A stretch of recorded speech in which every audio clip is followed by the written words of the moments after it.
Hello, my name is HQ of HQ Reacts. Welcome to my channel. Please do me a favor. Hit the like button, share the stream, and click the notification button for new content. Thank you.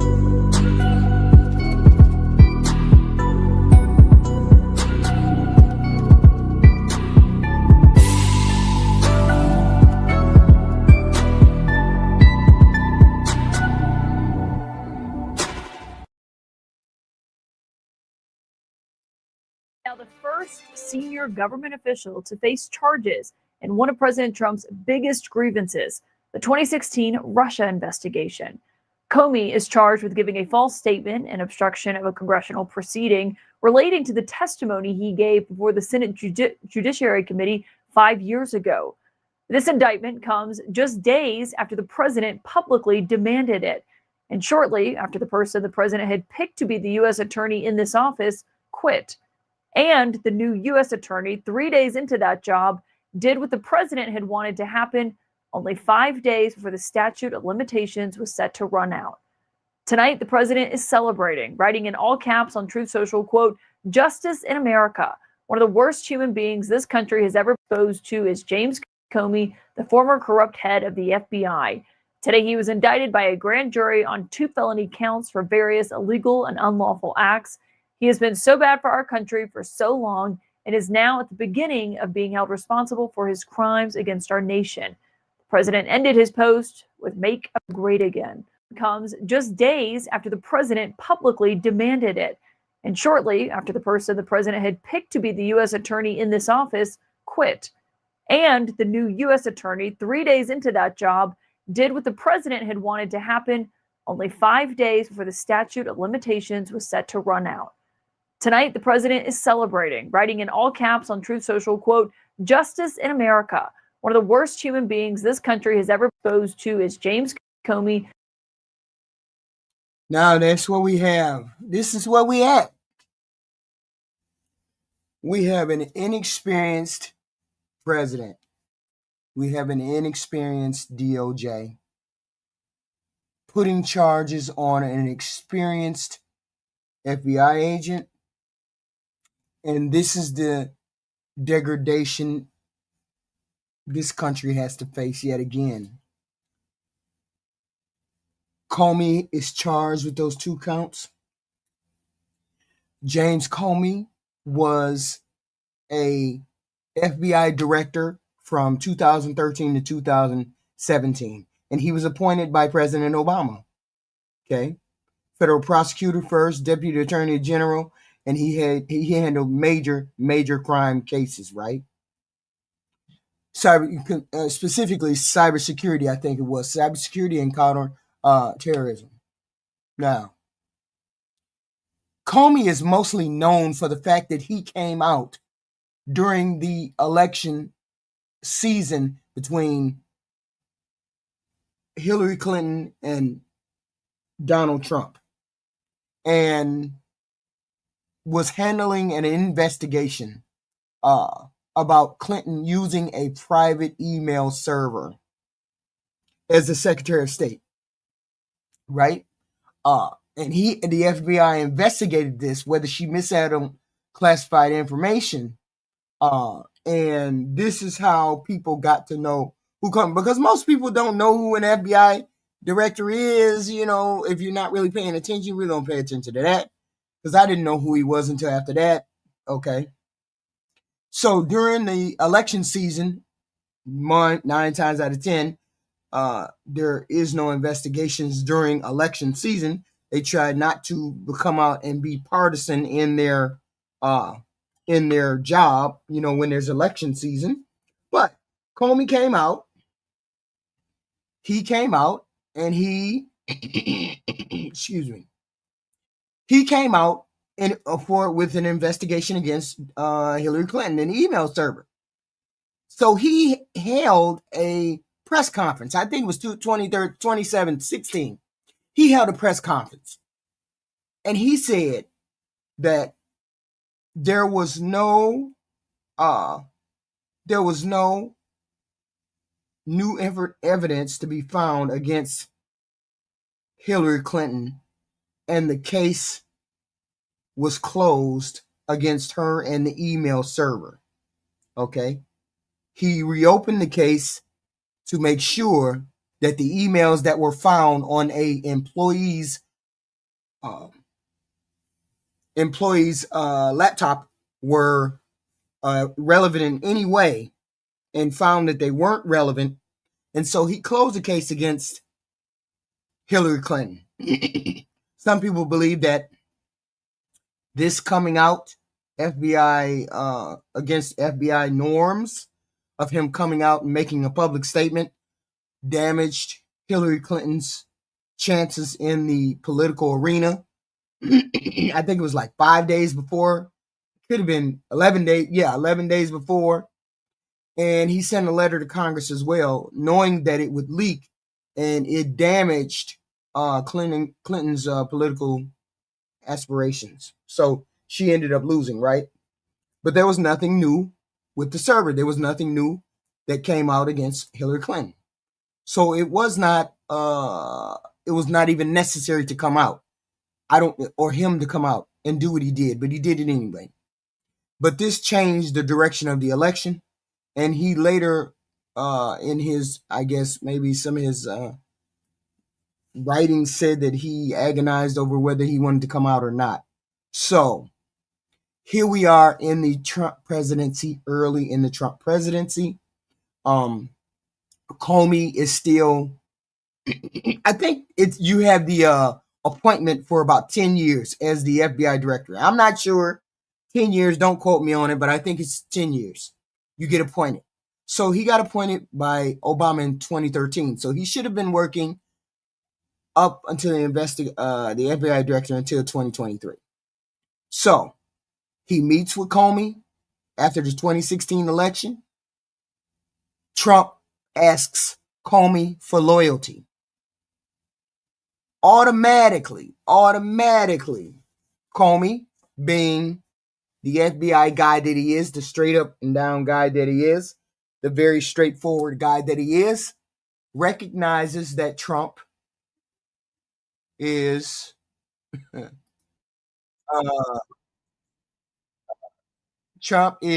less than honest, less than an honest broker when it came to being a president. So Comey would often write extemporaneous, I hate that word, write notes after he visited with Trump, because he wanted to document everything when he dealt with Trump. Initially met with Trump, Trump asked him to be loyal.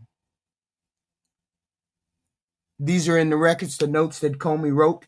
He said, and at this particular time, Michael Flynn, who God only knows is psychopath, psychopath, some kind of weirdo, somebody,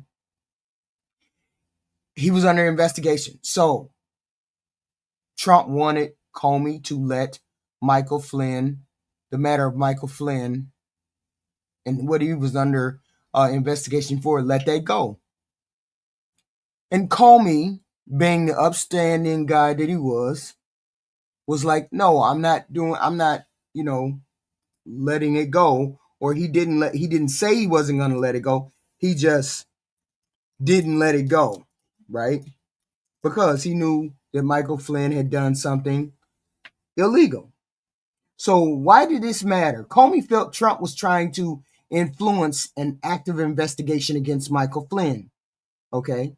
Michael Flynn was a retired U.S. Army Lieutenant General.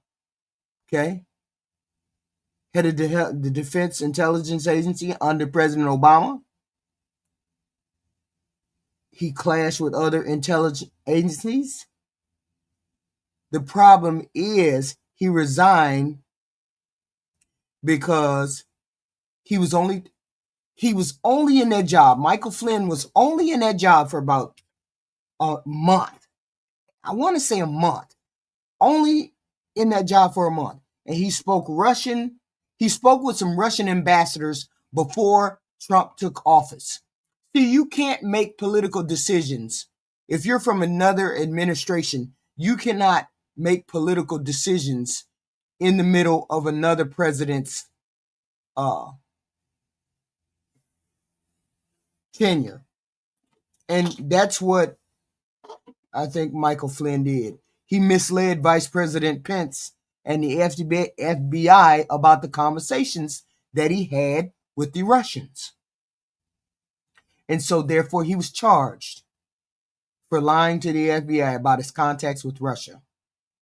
Okay, some kind of statute, federal statute, 18 U.C. 1001, something like that. He pled guilty twice in 2017, 2018. Okay, under Donald Trump, he wanted the case to be dropped under General Barr. That piece of shit, Barr. Eventually, Trump pardoned Flynn. After the pardon, his conviction was wiped away. So, but he had many flaws in this person's, let's say, personality. Okay, many flaws in this person's personality. But so Comey wanted Trump at the time. Trump wanted Comey to drop the investigation against Michael Flynn. So Trump wanted loyalty from Comey. So he wanted to have influence in federal investigation. I'm hoping that people understand that that the president should not have influence on investigations. I hope that's very clear to people that you're not supposed to have any kind of investigations against you're not supposed to have any kind of influence as a president against any kind of investigations. I hope that's clear to people, right?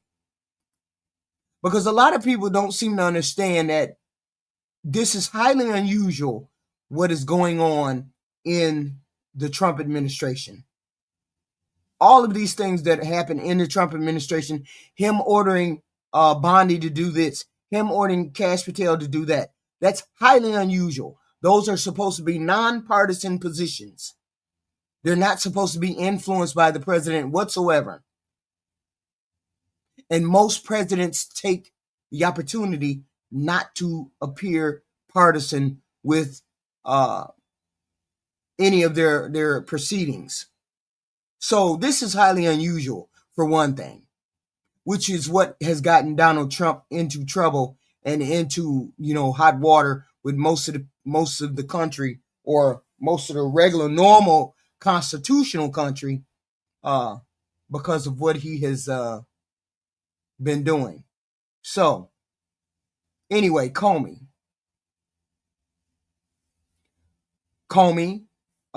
said, I will be honestly loyal. He tried to pull Comey into a personal loyalty relationship like an employee. And the FBI director is supposed to be independent. So Comey starts to document all of his meetings with Donald Trump. Okay. So the FBI was already investigating Russian contacts with Trump associates. There were already grumblings of when Trump was running that there were Russian collusion. There was Russian information going out that they were influencing campaigns and things like that. Okay. And so this Russian probe later on expanded into what become the Mueller investigation. Okay. And Michael Flynn had undisclosed contacts with Russia. So that's corruption around the board. So Comey comes in and says he's going to be honestly loyal. That's not good enough for Trump. What led to Comey's firing? Comey got fired on May 2017. The official reason was that he mishandled the Clinton email investigation. The actual reason, based on Trump's own statements, was he fired Comey because of the Russian stuff. Comey's refusal to drop the Flynn investigation was another reason, and Comey agreed not to be loyal, which was not Comey's job to be loyal. Okay. The impact was, and Trump was stepping all over in doo-doo in his first term. The Congress was just outraged, but they were a Republican Congress, and Republican Congresses never pushed back on their president. They just let their president do whatever. And there was concerns for obstruction of justice. And then they appointed the special counsel called Robert Mueller, who investigated the Russia probe. And we have yet to really see all of those things, but we do know that Russia did some interesting things behind the scenes. So Comey, his personal reflections about everything in his reflections in his book, he felt pressured by Trump. He believed Trump was more of a mafia boss instead of a president, and he stood by his Clinton decisions. Okay, and he felt like the rule of law was going to be lost under Donald Trump. So he tried to protect whatever he tried to protect when he was there. So he was charged because Donald Trump wanted him charged. So he got charged. He got charged this year. Comey leaked classified information is one of the charges, that he leaked classified information. Okay. Well, these were the arguments made against Comey, that that he leaked classified information, and Clinton should have been charged. She had poor judgment, but she wasn't. It wasn't illegal. Comey helped Hillary, but he didn't, and he ran a partisan FBI. And the fact that he takes extemporaneous notes for every occasion that he had with Trump and any other important official would kind of tell you that he was not trying to be partisan in any way. Okay. So he clashed over Trump about his independence, about the independence of the FBI. And this is how Comey ended up being on the hot seat, because he wasn't going to listen to what Trump had to say. Okay. September, Comey was indicted by the federal grand jury in the Eastern District of Virginia on 2 counts, making false statements to Congress and obstructing a congressional proceeding. He pleaded not guilty, of course. What's now in dispute, the final version of the indictments used to charge Comey was not shown to the full grand jury. But let's listen to this tape. Let's listen to what's going on, current proceedings with this weird stuff that's going on. Events that they should have seen coming for Trump, his DOJ, and especially Lindsey Halligan. If your name is Lindsey Halligan right now, you need to be very nervous about what just went down. Lindsey Halligan is the lawyer that was got appointed by Trump. Initially, nobody wanted to charge Comey because they didn't see anything. They didn't see what he did wrong. But Trump found someone to prosecute. Her name was Lily Halligan. She was an insurance lawyer. So she's representing the lawyer that's prosecuting Comey. So here we are. This morning, because your bar license and perhaps even more is on the line right now after these findings. Her bar license, Halligan's bar license, Pam Bondi's bar license are all on the line because of this misstep that they made this week in the court. When you have clowns running your country, you're going to have clown shit. This is where we are. A federal magistrate judge, Judge Fitzpatrick, found that there was likely massive grand jury misconduct that led to the indictment of James Comey. Judge Fitzpatrick talks about how Lindsey Halligan, who was alone in the room with the grand jury, likely gave the grand jury false information about the law on at least 2 different critical legal instructions. She just lied about the law, it seems. Also, the Judge Fitzpatrick, does not believe Lindsay Halligan that she provided the full grand jury transcripts. The judge says that's impossible because initially the grand jury did not return an indictment when there were 3 counts listed. So you had to go back, Halligan, print out a copy of the indictment with 2 counts and then represent it to the grand jury, and that is missing. Where did that go? So when you've said you've turned it over and you filed the declaration, Judge Fitzpatrick is not buying it. Judge Fitzpatrick has ordered an extraordinary remedy of turning over the grand jury materials at this early stage, pre-trial, to James Comey and James Comey's lawyer. That only happens in the most extraordinary of circumstances. And Judge Fitzpatrick says, based on these specific findings that I'm making, this satisfies those extraordinary circumstances where grand jury testimony should be turned over and grand jury material needs to be turned over to James Comey and James Comey's lawyers. Now, we know Lindsay Halligan was never a federal prosecutor before. She was not a trial lawyer. She was a beauty pageant contestant turned insurance lawyer who Trump brought on to be a personal lawyer. And then right before the statute of limitations was about to expire in the James Comey case, Donald Trump posted that message on social media saying, Pam Bondi, tell Lindsay Halligan to go and bring this indictment against my political enemies, James Comey, New York Attorney General Letitia James, Adam Schiff, and others.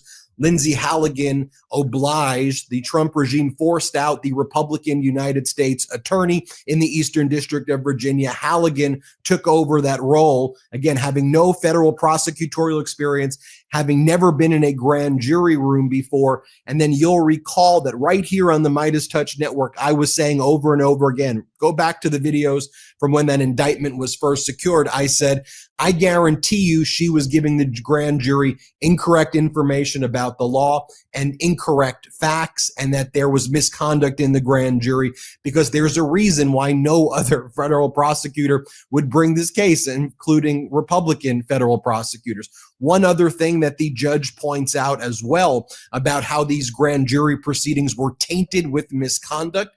Apparently, the FBI agent who was the only person who testified in the room to the grand jury, his testimony may have been based on attorney-client privileged information between James Comey and his lawyer, Daniel Richman, or another lawyer of his, Daniel Richman, to form the basis of the presentation, which is against the law to do that, to invade attorney-client privilege without the filter protocols in place. And the judge suggests that that was willful and malicious and intentionally done. And there was multiple misrepresentations potentially made to the grand jury to secure this indictment of James Comey. This ruling is so extraordinary. I want to go through it with you in a very methodical way so you can hear the words of Judge Fitzpatrick, the magistrate judge who made this extraordinary order. Government, turn over all of the grand jury material, including testimony, to James Comey and James Comey's lawyers. So let's take a look at Lindsay Halligan potentially giving false instructions to the jury about the law. Here's what the judge says. The prosecutor's statement that, and this portion gets rejected, is a fundamental and highly prejudicial misstatement of the law that suggests to the grand jury that Mr. Comey does not have a Fifth Amendment right not to testify at trial. The prosecutor's statement ignores the foundational rule of law that if Mr. Comey exercised his right not to testify, the jury could draw no negative inferences from the decision. The prosecutor's statement that, and then this portion gets redacted, may have reasonably set an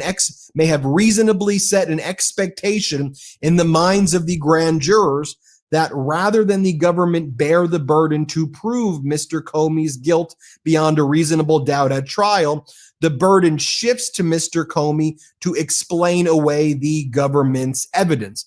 In other words, did Lindsay Halligan essentially imply we may not have all of the information right now, but we don't have to have it right now? James Comey can rebut the evidence at trial if he wants, but the burden is on Comey, which is an absolutely false statement of the law.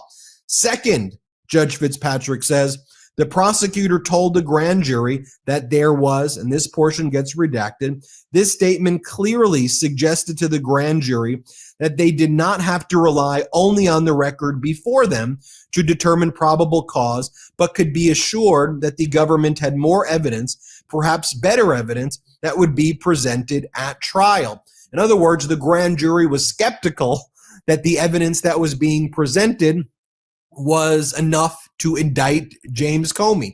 But it seems that Lindsay Halligan said, basically, all you have to do is believe us that in the future we have better evidence. We don't need to show you all the evidence right now. This is all we've got. So just trust us that there's probable cause in the future, which is a misstatement of law. So the judge, having read this, says this is completely not what the law is. You're not allowed to tell a grand jury that. You need to show this to James Comey and his lawyers so that they now can use it in a motion to dismiss based on grand jury misconduct as a result of what Lindsay Halligan did right here. One of the things that the judge also talks about is the disclosure of privileged information from Daniel Richman, Comey's former lawyer, and basically the main person that the prosecution is claiming that James Comey gave information to go to the press back in 2017 or 2016, and then Comey lied to the Senate is the argument about not telling people to go to the press, is Comey's own former lawyer and friend Daniel Richman, a Columbia law professor. It's a shit show.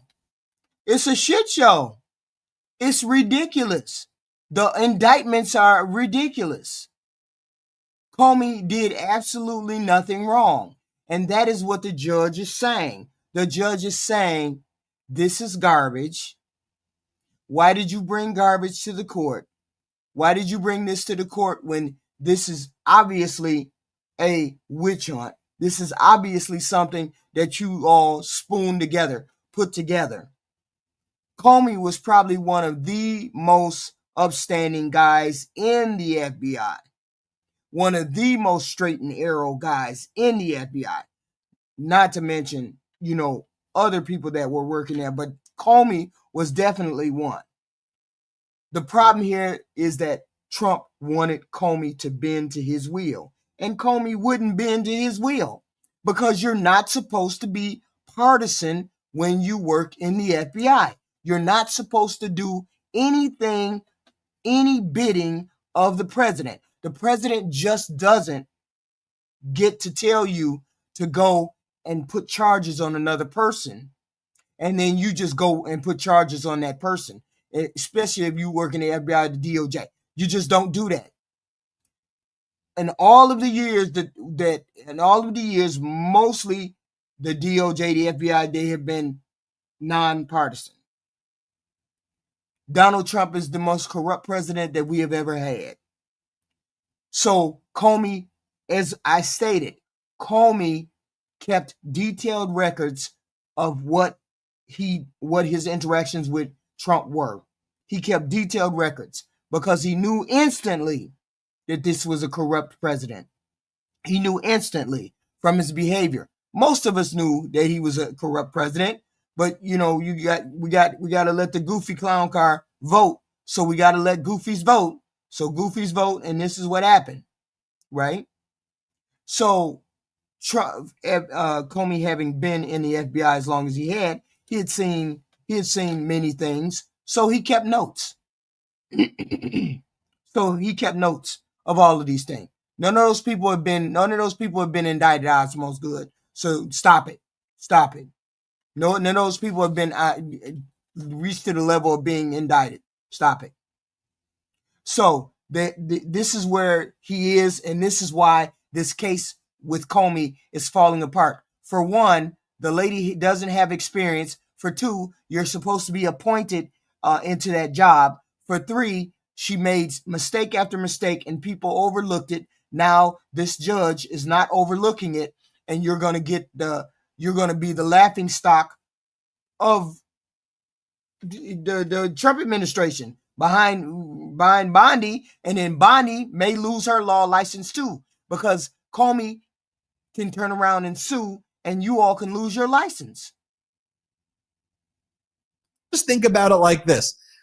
The two witnesses who the prosecutors claim support, who the prosecutors claim would support their claim against Comey. One was Andrew McCabe, who's been here on the MeidasTouch network. These are the witnesses that they say they have against Comey, which they don't.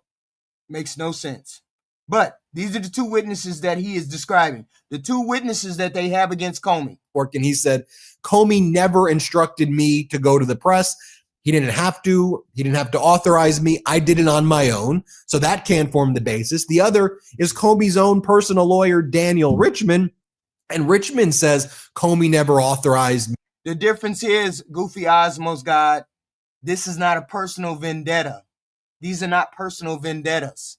When people go after those people, those are not personal vendettas. Biden is not in the White House. Biden is not going up against Elon for a personal vendetta. This is because they did something, not a personal vendetta. This Comey, again, from Donald Trump, is a personal vendetta. Okay, that's the difference. Me to go to the press, but Richmond was also Comey's own personal lawyer, and the information between them is attorney-client privilege that can't be invaded by the government in this fashion. So what the court says here is the nature and circumstances surrounding the disclosure of potentially privileged information established a reasonable basis to question whether the government's conduct was willful or in reckless disregard of the law.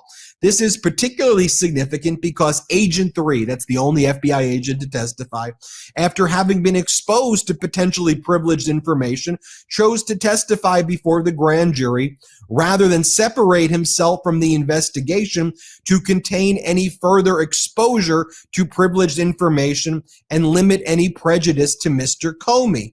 The judge goes on to talk about how, as discussed above, the prosecutor made statements to the grand juries that could reasonably form the basis for the defense to challenge whether the grand jury proceedings were infected with constitutional error, and the grand jury transcript and recording likely do not reflect the full proceedings because, although it is clear that a second indictment was prepared and presented to the grand jury, the transcript and audio recording of the proceedings do not reflect any further communication after the grand jury began deliberating on the first indictment. So do you get that point there? The grand jury received 2 indictments. And again, this is not what's supposed to happen. They usually get 1 indictment. This episode of the MeidasTouch podcast is brought to you by Graza. Everyone knows I love to cook for my friends, and what's taken my food in squeeze or glass bottles. They're great on the countertop. And you will get code Meidas, M-E-I-D-A-S. So at first, the grand jury was given a 3-count indictment. They rejected that.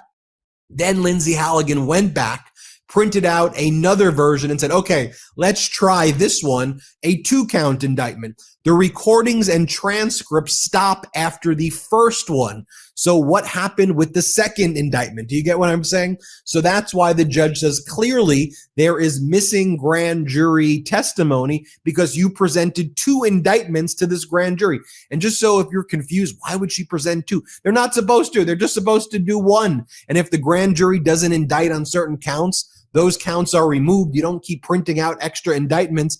But that's why we know that that's why Judge Curry, also a separate judge in the disqualification of Lindsay Halligan proceedings, believed that there was missing grand jury testimony, because where would it be presented? The second indictment, where would that be presented? Here's the conclusion from Judge Fitzpatrick, this magistrate judge. The court recognizes that the relief sought by defense is rarely granted by Comey. It's rarely granted that you get grand jury testimony at this stage and grand jury materials.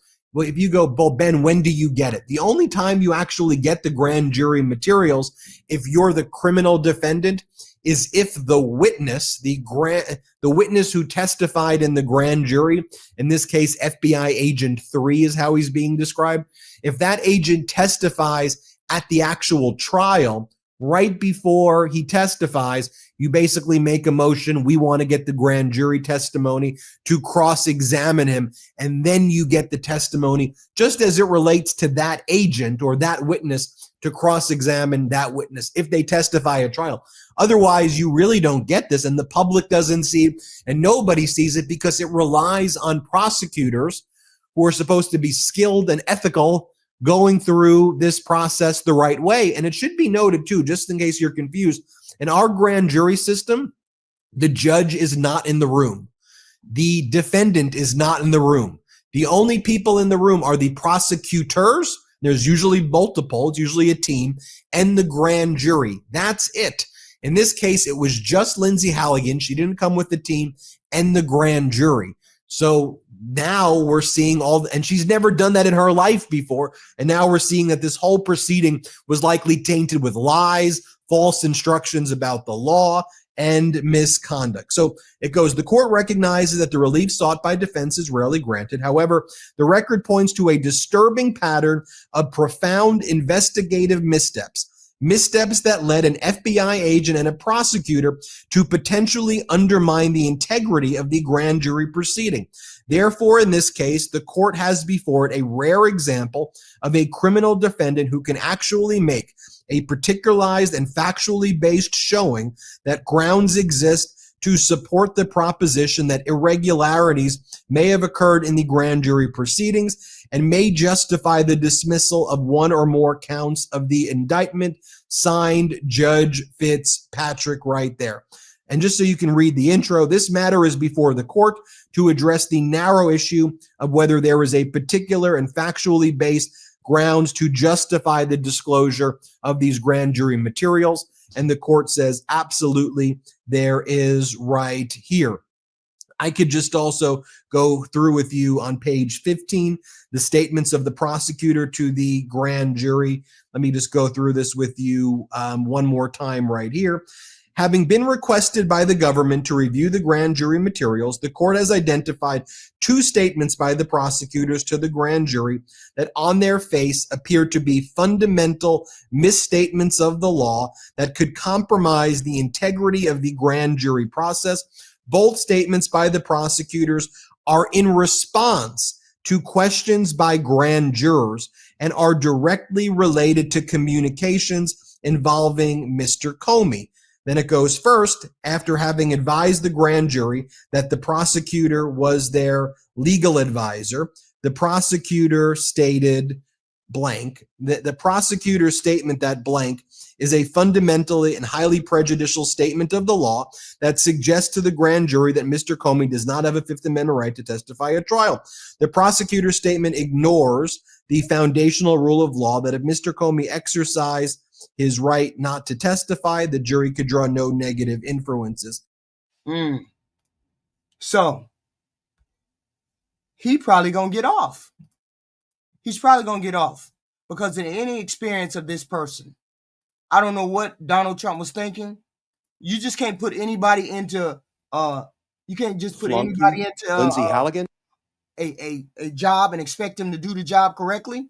She doesn't know what she's doing, nor does she know how to do procedures the correct way.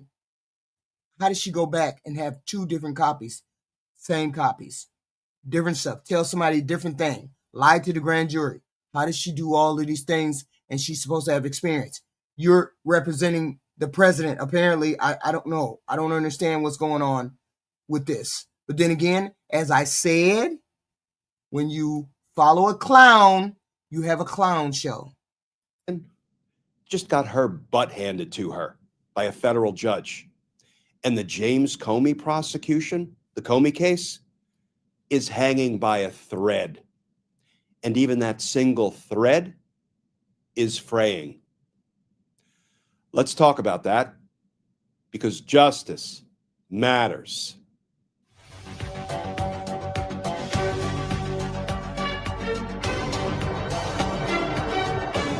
Don't be upset. Don't be upset. Your clown car is coming to a screeching halt. Don't be upset. Fragapan Boo. Don't be upset. MAGA Zombie. Don't be upset. All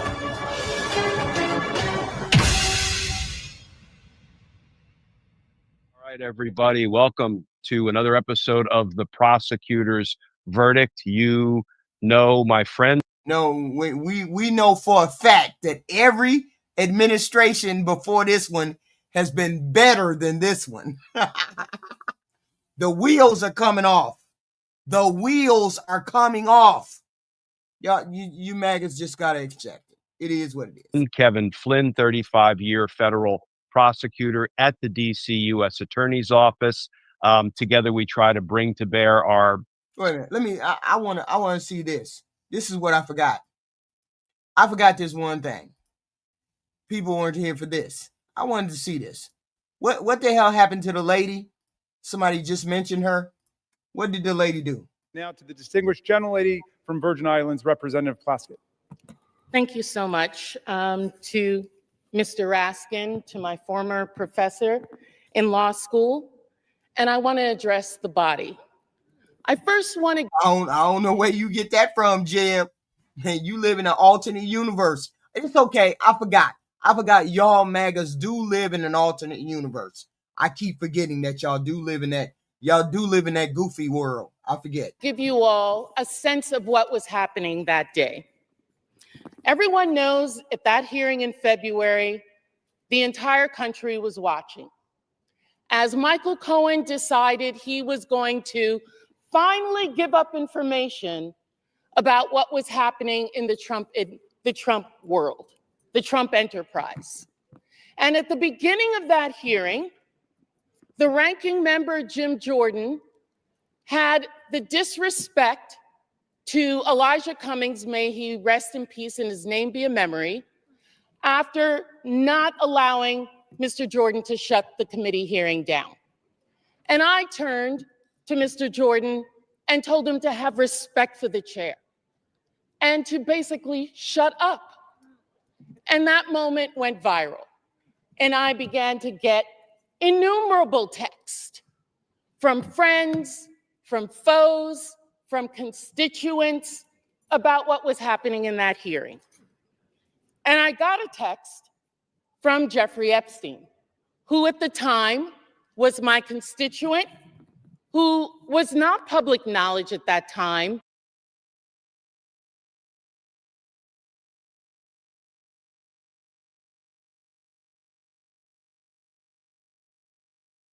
That he was under federal investigation. I think you're lying, ma'am. I think you texted Jeffrey Epstein at 7:20 a.m. So if you texted him at 7:20 a.m., who were all of these people texting you and why did you text him? I think you're lying. Who was sharing information with me. Now, I heard recently from someone that I was seeking advice from him. Let me tell you something. I don't need to get advice on how to question anybody from any individual. I have been a lawyer for 30 years. I have been a narcotics prosecutor in New York City. I have had the honor of being a political appointee at the Justice Department after September 11th as a Republican appointee in the Bush administration. I know how to question individuals. I know how to seek information. I have sought information from confidential informants, from murderers, from other individuals, because I want the truth, not because I need them to tell me what to say. And if you look at the transcript, you will see that I questioned Michael Cohen for 5 minutes. The Washington Post only shows you 30 seconds and takes from it one individual's name that I got from Jeffrey Epstein and didn't know who the individual was, and put that individual with a host of other individuals that I felt the committee should subpoena. They've never been subpoenaed. They've never been questioned. Because at the end of the day, I know that in the Trump administration and with my colleagues over there, it's not about sexual assault. It's not about support of victims. It's about money. It is about money. I have consistently stood against sexual violence and the exploitation of women and children in previous careers, as well as here in this body. We all know that Jeffrey Epstein's actions were absolutely reprehensible. As a constituent, as an individual who gave donations to me, when I learned of the extent of his actions after his investigation, I gave that money to women's organizations in my community. Not back to him, but to women in the community who needed that support. That's what I think should have been done, and that's what I did. They've taken a text exchange which shows no participation, no assistance, no involvement in any illegal activity, and weaponized it for political theater, because that's what this is. This has been reviewed by federal courts. Any charges, victims who initially had a case against me dismissed it on their own without prejudice. You don't want to talk about what is really happening here. Your attacks on working families, your protection of powerful predators and corporate criminals. You want to talk about texting felons? How often do you text President Donald J. Trump? That's the individual we should be concerned about. And let me tell you this, I am not going to support the wealthy and connected who continue to exploit workers and evade taxes, powerful figures with credible allegations who face no consequences, and corporate interests profiting from human suffering while families struggle. And let me tell the people of the Virgin Islands. Gentleman will state his point of order. The point of order is you may not call the President of the United States a felon. That is a violation. Point of order is under consideration, and we're not going to lose order here either, so please. May I continue? May I continue, Mr. Members Speaker? are, however, reminded to refrain, as mentioned a little while ago, from making personality commentary towards the president. The point of order is not timely, so the gentlelady is recognized. Thank you, Mr. Speaker. What is happening here? I feel sorry for my colleagues. I feel sorry for this body. I see members coming and speaking against me who I've never even had a conversation with. You don't know me. You don't know the work that I've done. You don't know the support that I've given to families, to individuals, to support people. I worked a full-time job with children under the age of 5, going to school, law school at night. Do you think I would risk my law degree for any individual? Never mind a reprehensible individual by Jeffrey Epstein, I would not. But what I'm about is the truth.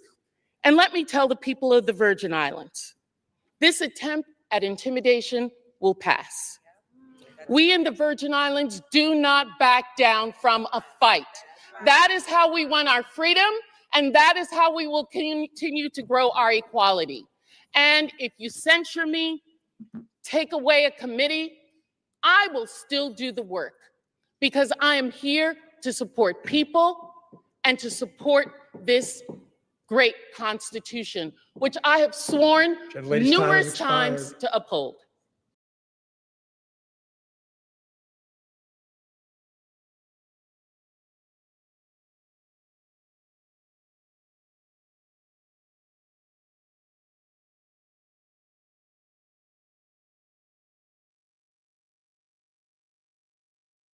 I don't know how they got what they got, what they tried.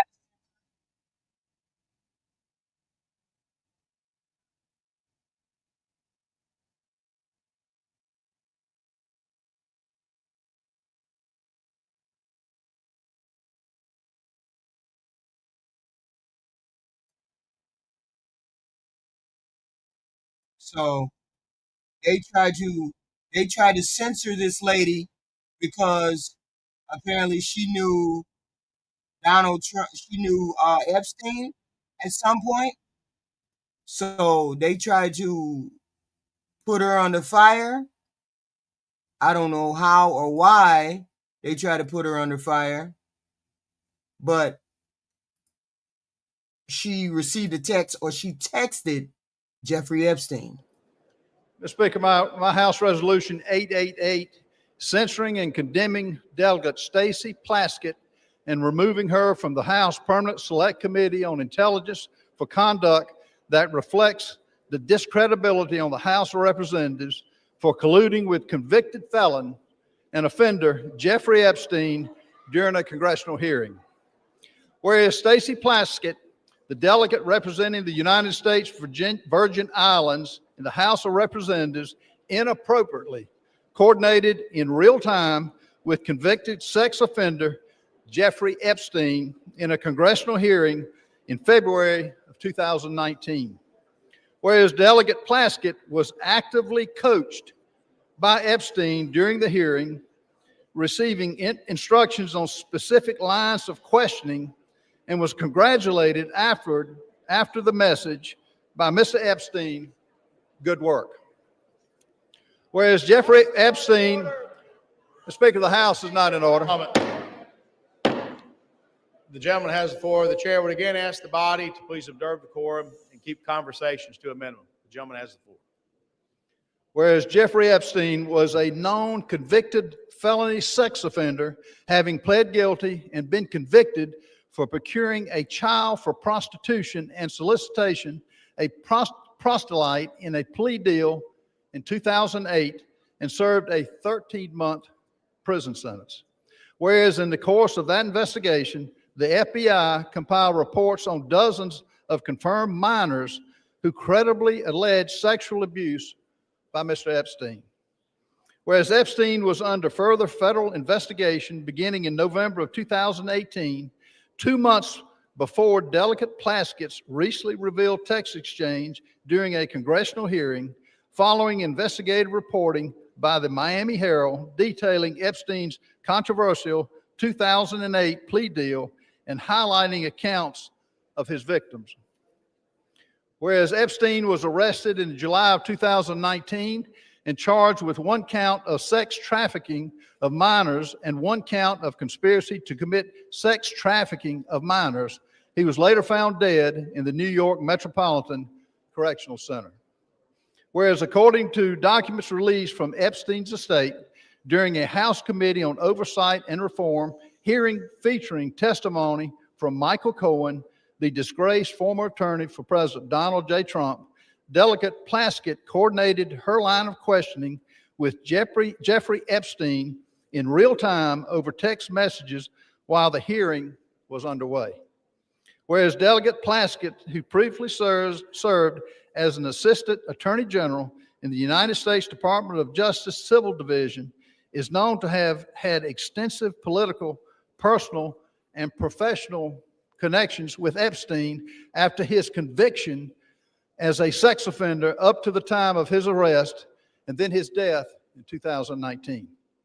Whereas Delegate Plaskett's relationship with Epstein stands in stark contrast to the public image that she has curated for herself as a defender of justice and accountability, and while secretly collaborating with an individual whose crimes against vulnerable women and children shocked the entire nation.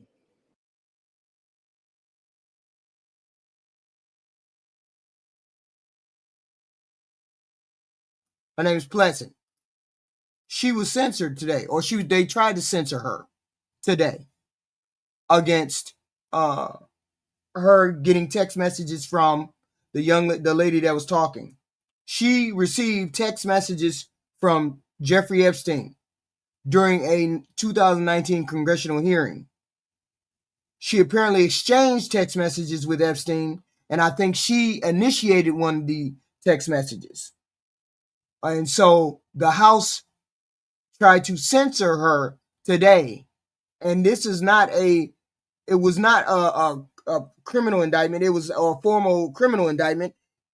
It was just a allegation of an ethics misconduct, and it would have been able to strip her of her committees, her chairs, and all of those kind of things. It could have stripped her. And so she was from the Virgin Islands, and so they never did have enough people to actually kick her off of any of the committees. They never had any kind of power to do that because most people didn't believe, I guess, the information. So she still has her chairs, her committees. She still has all of those things. So hold on. We got one more. Through the results from those 2025 elections in New Jersey and Virginia. And one of the big questions that has been asked is, where are Latino voters? A Latino voting shift toward Donald Trump in 2024 helped propel him to victory. So what do the results in New Jersey and Virginia show us now? What might it tell us about what U.S. opinions are on the president's immigration policy? With us now, CNN chief data analyst Harry Enton.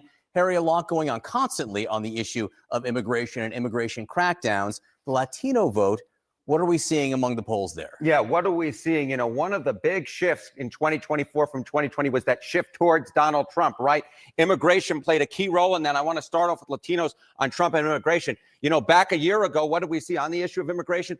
Latino voters trusted Kamala Harris more than Donald Trump, but by just 2 points. 1, 2. Look now at Donald Trump's net approval rating on immigration among Latinos. He is 38 points underwater. That is a 36-point shift, essentially, from where we were a year ago on immigration.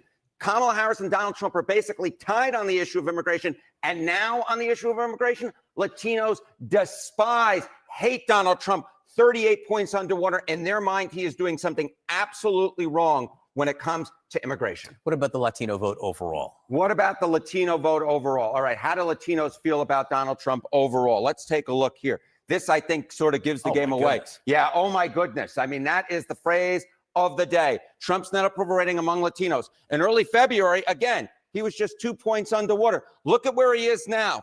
Late October, minus 34 points, 34 points underwater, a shift of 32 points over the course of this year. I should point out this is the CBS News YouGov poll, but I was looking at the average of polls. I was looking at our own poll. Very similar shift, 20, 25, 30-point shifts on the net approval rating away from Donald Trump among Latinos overall. Again, whatever Donald Trump is doing in office, in the minds of Latinos, it is not working. They have turned against him in massive, massive numbers. I was in New Jersey a couple of weeks ago on election night there. People were watching certain counties with high Latino populations very closely. What did we learn? Yeah, what did we learn from the 2025 elections? I took the highest Latino percentage area in both New Jersey and Virginia. New Jersey, it was Union City. Look at this, 2024 president, 2025 governorship. There was a 52, I'm laughing because you never see any numbers like this, a 52-point shift towards Mikey Sherrill from how Kamala Harris did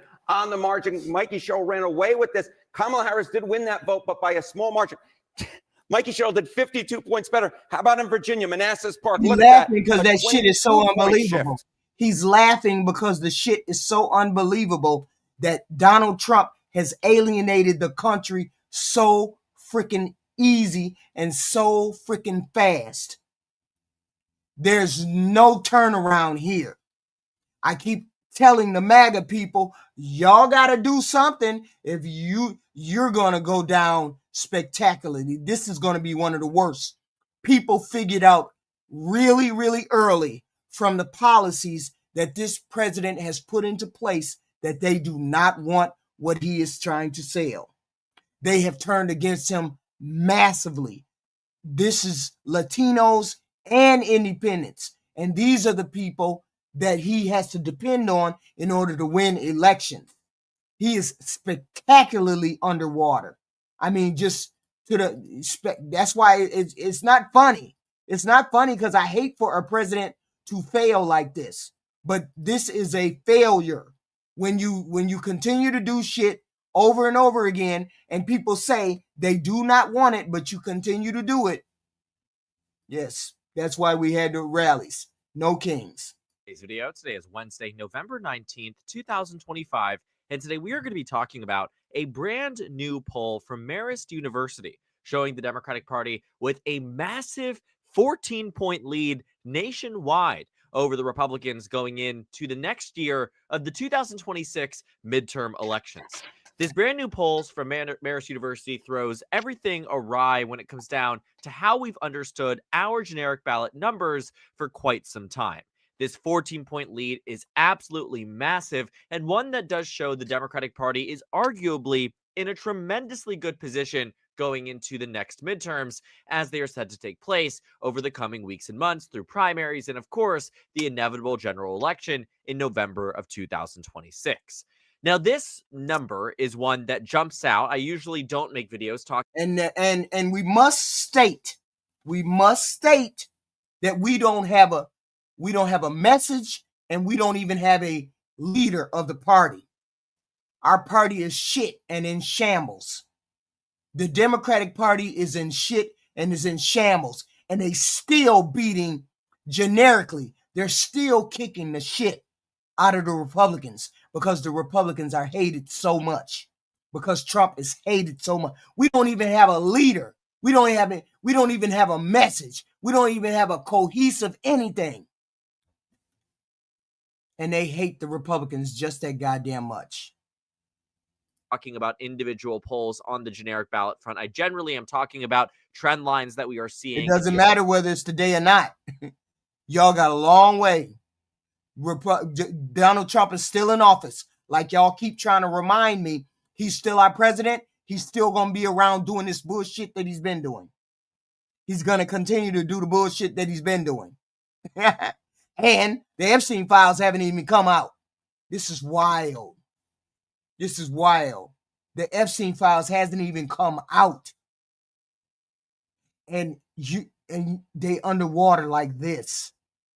They running away from the Republican Party like this. Because y'all don't stand for nothing. Y'all don't have a message. You don't fight for the common man. You don't fight for immigrants. You don't fight for brown people. You don't fight for black people. You don't fight for anybody. Because you don't stand for anything. There's nothing to hold on to. There's no reason to be over there. And that's what people found. People found there was no reason to be over in the Republican Party. Excuse me. Because Trump does everything for Trump. He does nothing for the common man. He gets on TV and he spends money after money after money. He gets us into wars after wars after wars. He has Epstein file. We don't know what is coming from one day to the next. Nobody wants what the Republicans are trying to sell. Okay? Nobody wants. We don't. When Democrats ain't regretting nothing.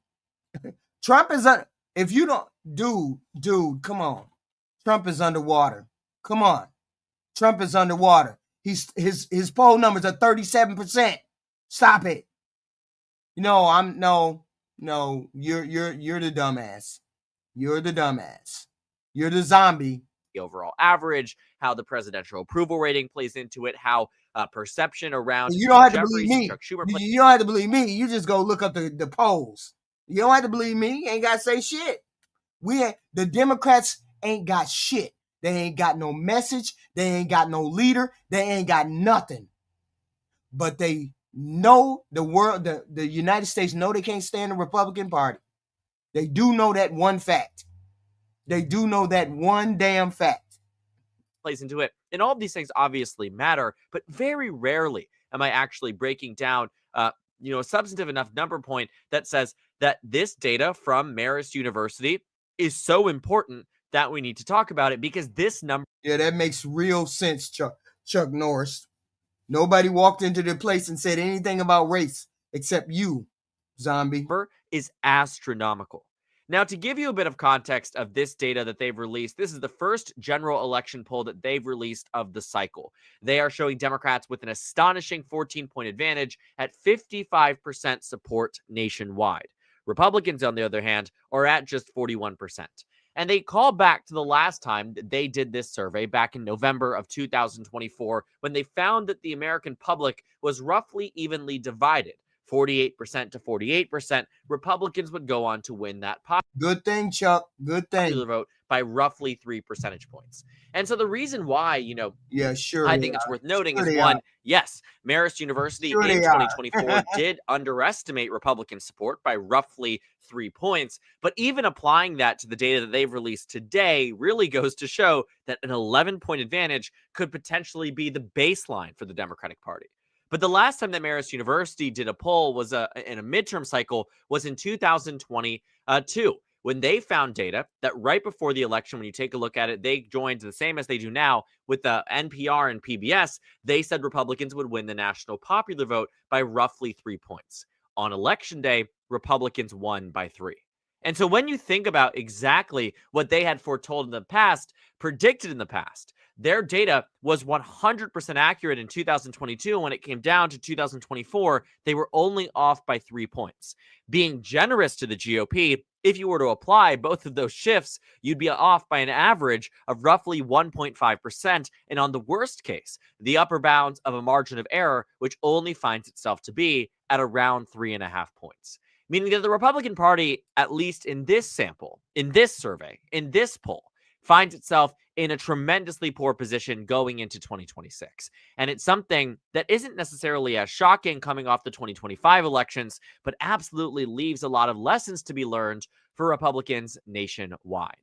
Now, to think back about any time that Democrats even got to the double digits when it came down to this popular vote margin, you have to go back to 2008, an election where Nancy Pelosi and the Democrats won 257 seats on the national stage with 53.2% of the vote. The Marist University poll is saying that Democrats would actually outperform this by roughly 2 points. But remembering back, right now, Democrats have just 215 seats in the United States House of Representatives. In 2008, again, remember that number, Republicans had just 178 and Democrats had 257.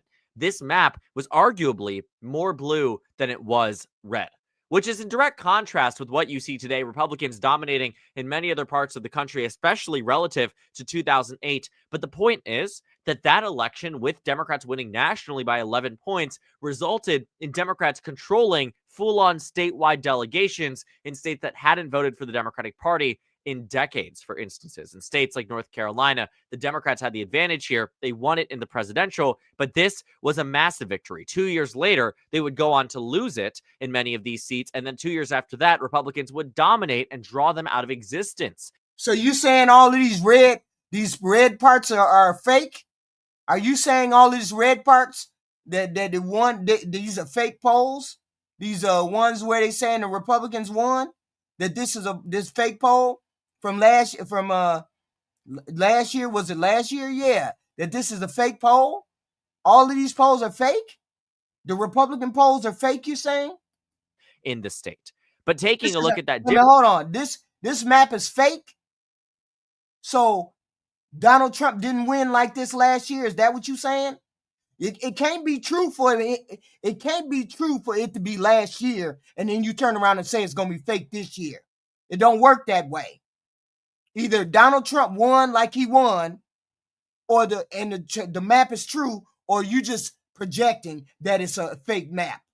This is a person that this is a company that keeps accurate data about the statistics. They're saying this is what it was last year when Donald Trump won.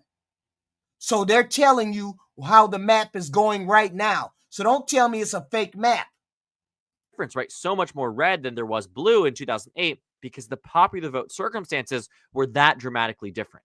In 2010, Republicans won nationally by roughly 6 points, which shows that the comparison between 2010 and 2008 is largely accounted for in that shift when it comes down to the national popular vote.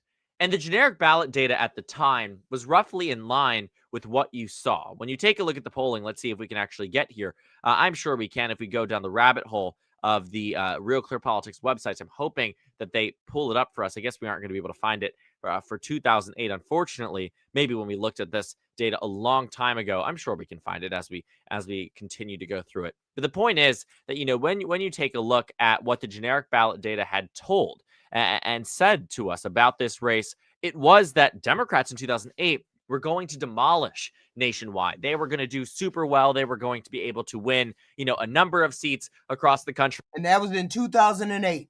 This poll has predicted the winners of the poll in Donald Trump's time, Obama's time, and Biden's time. So now we're finna see what is going to predict for this next time. And you probably could set your hat by that. In that their popular vote margin was roughly in line with that of Barack Obama's victory, but Democrats actually outperformed it in the generic I will, Mike. And so while I don't think that Marist University is 100% accurate in their data point, I do think they're underestimating Republican support quite a bit. I don't think you're going to see Democrats win by 14 points. I do think, though, that you can find yourself acknowledging that while this might be an outlier, also serves to be that even an acknowledgement that it is an outlier, there still are methodologies that you can trust about this, data that you can trust from it. And while we shouldn't be going out here and saying Democrats are guaranteed to win by a double-digit margin nationwide, it does make it more and more possible in that it is capturing sentiment amongst even groups of voters that find themselves backing the Democrats by such a significant amount. And to make matters better for Marist University, which again probably acknowledges that this is a massive, outlier poll that they are releasing, you can also find too that in some of the data that we just saw released today from Marquette University out of the state of Wisconsin, in their press release, they find that amongst likely voters, Democrats are winning likely voters nationwide by roughly 8 points. And so that difference there certainly is, substantial enough that it shows that while it may not be 14 points, it absolutely is significant enough that it makes a difference and shows that Democrats have the ability to win many of these states and many of these districts in 2026 because of their expansive advantage amongst different groups of voters. And while all registered voters are saying that, they are backing the Democratic Party, of those who say who they are certain to vote, that's the number where the 8-point margin comes in. Actually, it's 9 points here, seemingly. I did the math on that wrong. Oh, no, it's 8 points. No, it's 9 points. I'm arguing with myself, but it's 3 plus 6, so it's 9 points. The point is, though, that you are getting closer and closer to the possibility of a double-digit national popular vote victory, similar to what we saw in 2025 in the elections that took place 2 weeks ago on the national stage. And that would be not just an improvement for Democrats, obviously, relative to 2024, but an overperformance relative to 2018 and potentially something on par with that of 2008. And looking at the amount of seats the Democrats won in 2008, it truly is incomprehensible. And to put it in actual visual terms, this 2008 map is stunning for the Democrats, but the 2024 map is far more red. But let's talk about what it would look like if Republicans were to see that on the national stage, all of a sudden they're, This is the poll that Donald Trump won. This is his polling. This is last year's polling. So everybody in the chat is saying, no, you can't believe the poll. So we shouldn't believe this poll. These polls are fake. This poll right here was fake. They predict every poll that they put up. They have predicted correctly the polling that has come out. So if they predicted the last 3 pollings that have come out fairly accurately, why wouldn't I believe that they're going to be close to the polling next year? Why wouldn't I believe that? With you all having a catastrophic clown shit of a president and a catastrophic clown shit of a Republican Party. We ain't doing nothing. The Democrats ain't doing nothing. And we winning. That's the fucked up part. And we winning. We ain't doing nothing and we winning. Which ought to tell you they really just fucking can't stand you Republicans. This is Donald Trump's map from last year. Let's see what his predictions are for next year. Republican +3 national victory is turned into Democrats winning by 14 points. Now, again, need to point this out. This is not my prediction. This is not how I'm saying the race is going to go. I am merely experimenting with what the map would look like under this circumstance, but you would be accounting for a 17-point shift on the national stage. And as seemingly impossible as that seems, when you look back at 2008, for instance, I think this is a great example of just how dynamic American elections can really get. Look at the difference between, blue and red. So much more red across the country. But when it comes down to the national popular vote, when you look at 2008, Democrats won nationally between the two candidates here, between the two parties, by roughly 10.6%. That was, the difference on the national stage. Republicans were at 42.6. Democrats. I know y'all got to cope. I know that you maggots got to cope, because y'all always trying to cope and say some dumb shit. And you've been wrong on every front since you opened your mouth and supported this catastrophic clown y'all call a president. I know y'all got to cope, but sometimes y'all got to get out of the bubble and stop calling people names and stop distracting people. Your president dealt with a pedo. Your president was friends with a pedo. Deal with that. Don't worry about no polls. Don't worry about the polls at all. Deal with the fallout from your president. Deal with the fallout from your president, because he's a lame duck right now. He's a lame duck, and there's nothing you can do. He has no respect. He needs to get some respect. You all really need to help him come to the realization that he's a lame duck and stop doing bullshit and stop doing dumb shit in the public, right? But we're going to trudge along and we're going to go along with the polls, because the polls tell us everything we need to know. That's all I needed to hear was who was it? That's all I needed to hear was the Latinos ran away from Donald Trump. The independents ran away from Donald Trump. Soon as I heard that those two groups ran away from Donald Trump, I was like, yeah, it's over. This is all over. It's over. It's over. We're at 53.2. That is a 10.6% difference. Y'all help y'all president. Y'all help y'all president deal with the pedophiles. Y'all just do that. Nationwide. In 2010, Republicans won the national popular vote, 51.7 to 44.9. Effectively, the difference here is that what you're finding is that there's about a 7-point difference. So averaging it and rounding, you are talking an 18-point swing from 2008 to 2010 on the national level. And that explains why this map goes from so much blue to so much red. And so getting back to this swing, 17 points, would actually be slightly less than that of the Tea Party movement that ushered out Democratic governance and in a new wave of Republicans in Washington, D.C. And so we can take a look. This shift here on the national stage in favor of the Democrats by 17% would end up with Democrats at 263 seats in the House of Representatives. And get this, some of these GOP gerrymanders would be so powerful that they still prohibit Democrats making any more than one gain in Florida, no gains in Georgia, 0 in North Carolina. It is really quite fascinating. Or two, 1 in North Carolina. It really is just so interesting how well these gerrymanders hold up under all of it, because you remember that 2008 map. It's far more blue than you might think, right? So much blue across the board, but still Democrats are getting more seats here. The point is, though, that what you take a look at on this map and what you see in terms of these designated numbers show just how great that advantage would be for Democrats if the Marist University poll was in fact correct. And it would usher in Democrats into a position in many of these districts that would really jeopardize the Republican Party's ability to govern in the final 2 years of Donald Trump's administration. And it arguably... That's correct. Obama did get slaughtered. He did, Mike. The party in the White House got slaughtered. That's why we know that they're going to lose seats this midterm. That's why we know you're going to lose seats midterm. It's just a matter of how much.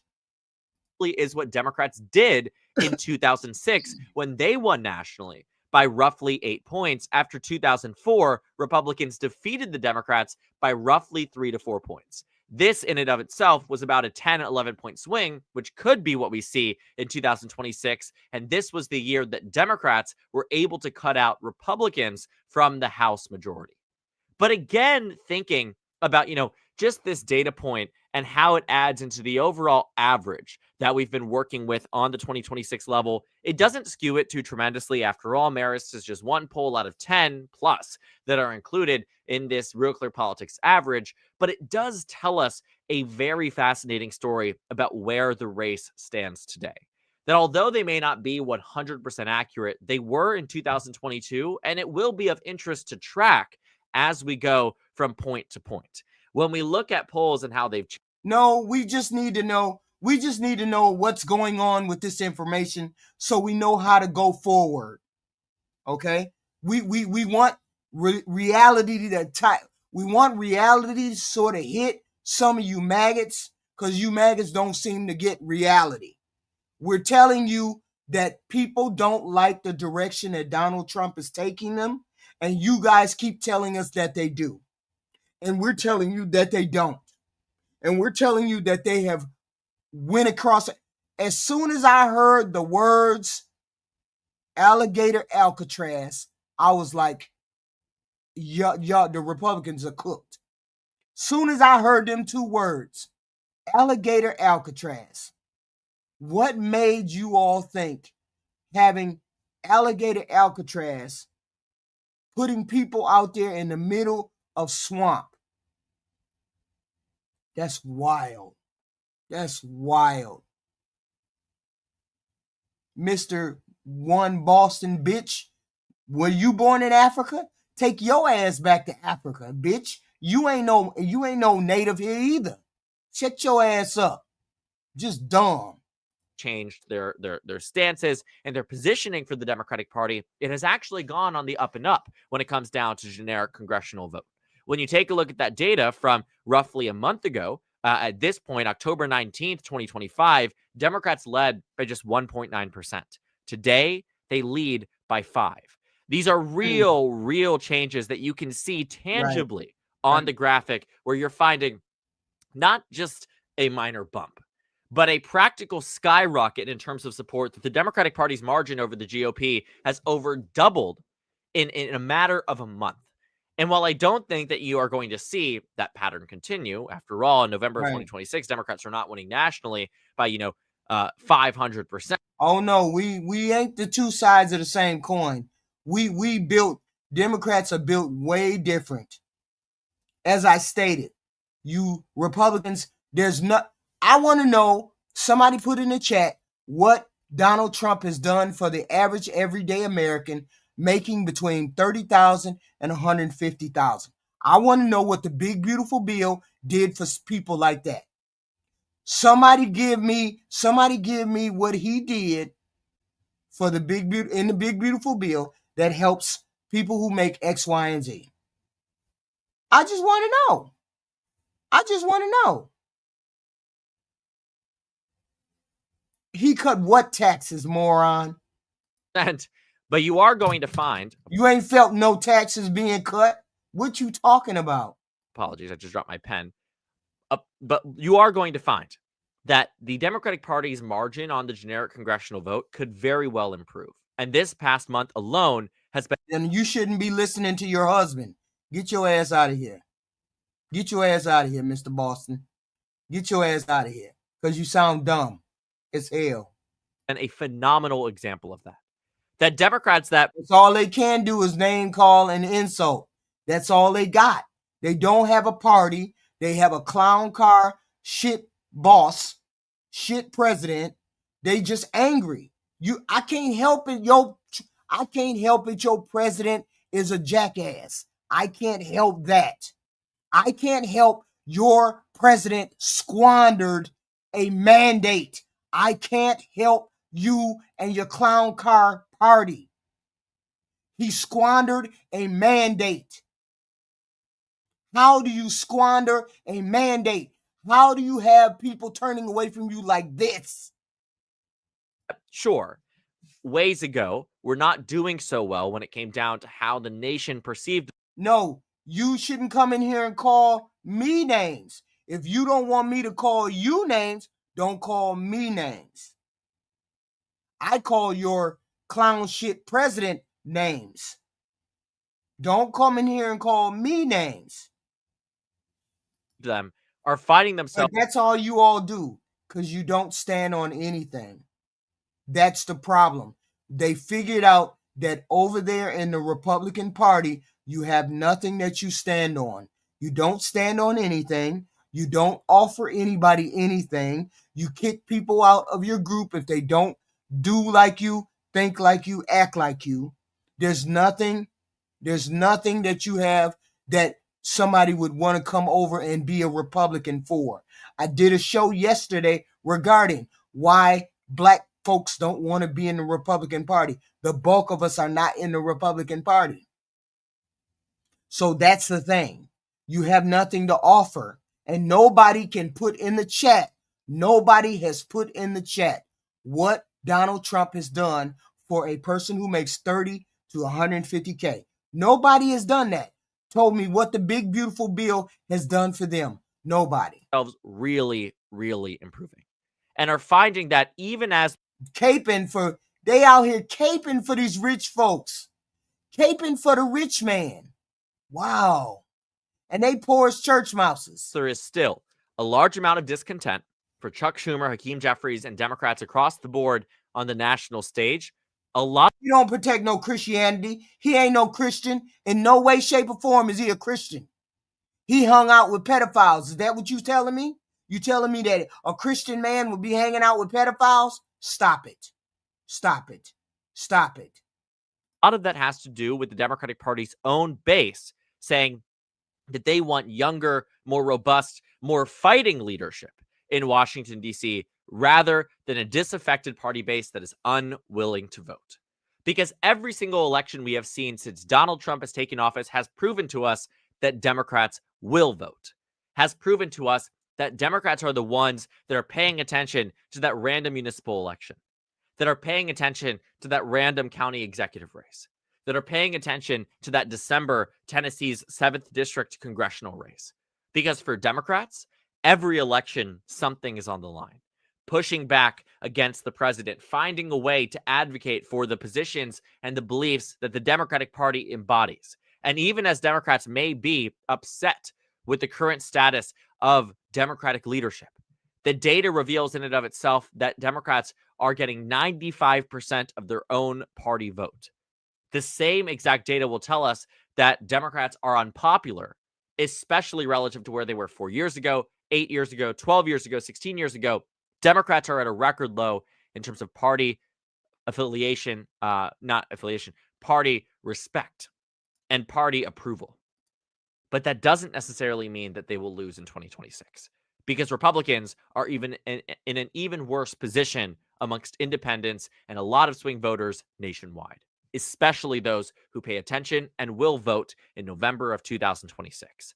Right. And this data from the Marist poll out of Marist University is really damning for the Republican Party nationwide and likely foretells an incredibly tumultuous next year and midterm cycle that will likely oust Republicans all across this nation.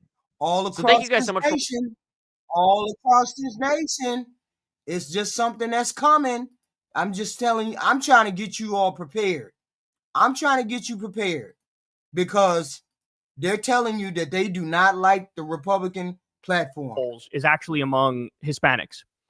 He did pretty well with them in 2024 relative to how other Republicans normally do.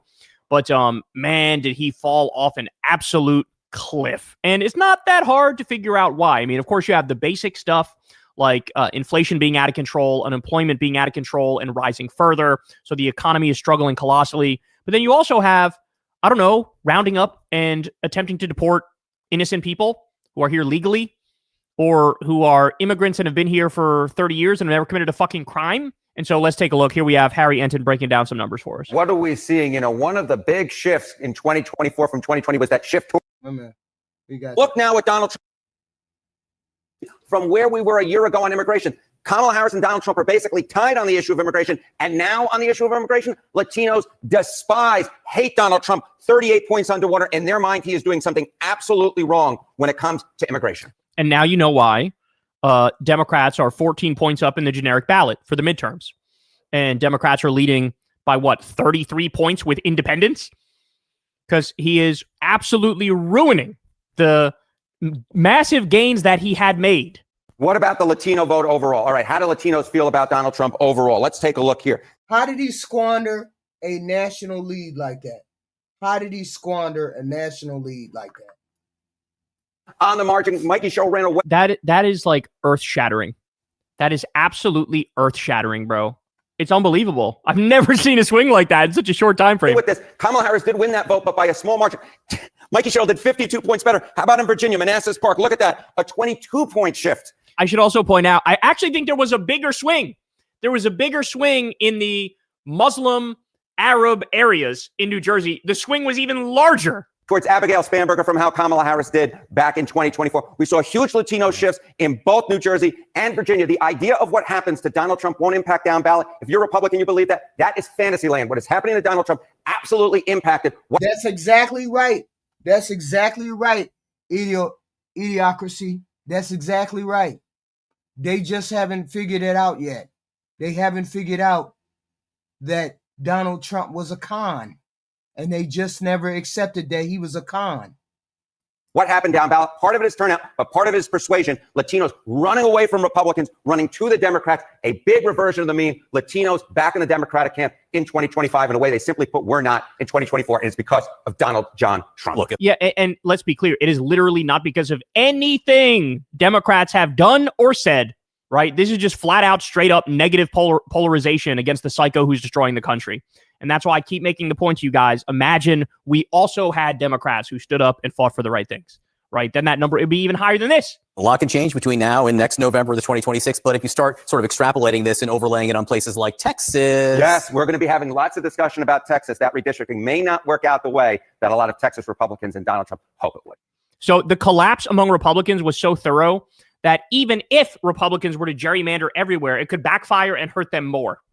Because you take these areas and you're like, they wanted to gerrymander under the assumption that these gains that they had made with various minority communities that they would hold. And so they wanted to redraw some districts, be like, okay, this will be like a Trump +2 district. And it's like, well, now you have Democrats winning in Trump +25 districts, Trump +30 districts. A Trump +2 district, you're just handing the Democrats another seat. So imagine being so disgusting to people that like, even with you cheating to get a leg up, it makes you worse off. Imagine being that grotesque to the people of this country.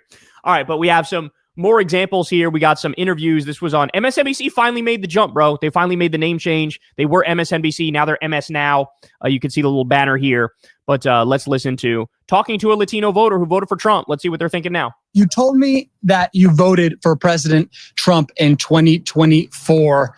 Do you regret that decision? ¿Te arrepientes esa decisión? Yes, 100%. Listen, normally, you know how people are. People are stubborn. People try to justify and rationalize like literally every single thing they do. So for you to just get some... Just like the MAGAs? Sort of like the MAGAs, right? Sort of like the MAGAs. But you'd be like, oh, well, fucking, of course I regret it. Of course. He's the devil. That is such a sign of what's to come, right? Like, it's just such a sign of what's about to unfold. And it was an instant snap answer, too. Of course I... Damn, bro. Because usually somebody would be like, well, look, I mean, Kamala was also not my cup of tea, so what am I going to do? Like, I didn't like either choice, but I like this one for this reason and that reason and this reason. He doesn't even bother. Just right to, fucking, of course, fuck this guy, bro. Yes, 100%. Why do you regret that decision? That's because it's nothing that's true. It's not true. You know, and the first time he says something, and now, example, in the Latino people, we see everything is different. And the first time. So I got a question, Mike. Why would we come over there to the Republican Party? What do you have to offer over at the Republican Party? Seeing as how we're on the Democratic plantation, please tell us why we would come over to your side of the aisle. Seeing as how you have Republicans who like to release emails, young Republicans who talk about eating watermelon, Jews, fat people, women, misogynistic, racist things on their email. What would make us want to come over there? There's no reason for us to come over and be a Republican because you have nothing to offer. You have racist people in your party. There's racist people in both parties, but at least the Democrats know how to keep their racism in their house. They don't have them on emails where they can get caught saying it. They don't have a president who says that Mexicans are ruining the blood of the country. They don't have presidents who say that kind of stuff. So what exactly would change us and make us come over to your side of the aisle instead of staying on the plantation? Just dumb. Fine example, he say he go to catch the delincuentes. Criminals, yeah. And right now, he don't follow to criminals. I know there's a language barrier here, but I get exactly what homie's saying. He's like, what happened, bro? I was under the impression you were only going to go after the violent criminals and deport them. Why are you going after total? Because they lied to you all. They lied. The Donald Trump clown car lied to them. He lied to the people, and all of the goofies ate it up. And now the real people, the people that were just under the follow the crowd, the sheep that followed the crowd, now they're not under the spell anymore. The maggots are still under the spell, but the regular people are not under the spell. The regular people have come out from under the spell, and now they see Donald Trump for what he is. Now they see the Republican Party for what it is, that they don't like blacks and browns. So they're moving away from those crowds. And regular, normal, everyday, average white people who are nice white people are seeing the craziness in the Republican Party. So that's why they're moving away from the Republican Party. That's why. Totally innocent people. In fact, it is the exact opposite, guys. Not many people know this. Not many people have really internalized what's happening here. But they stopped going after the hardened. Oh, I listen to Charlie Kirk. I listen to Nick Fuentes. I listen to all of them. I listen to those people too. They make sense to a certain degree. They make their racism known. They make the fact that they don't want black and brown people in their party. They make it be known. What do you mean? I listen to them all the time. Anybody who comes over to this channel knows that I listen to them all the time. Snout Crowder. I listen to Crowder. I listen to Ben Shapiro. I listen to Nick Fuentes. I had two gropers come over here and talk to me on my panel. So I talk to them all the time. So they don't hide it. So why would a black person go over to that party when they're not wanted over in that party? Just wild. You don't make a case for black people to be over there. So why you mad at me? Because we Democrats. That's wild. I don't need a job. I'm retired. Criminals to go after innocent people on purpose. Let me repeat that. They stopped going after the real criminals to go after innocent people on purpose. It was Stephen Miller who said, let's get rid of the various wings of the agencies that are specifically going after the human traffickers, that are specifically going after the cartels, that are specifically going after the violent criminals. It takes an extra level of investigation and research to try to figure out who to deport, right?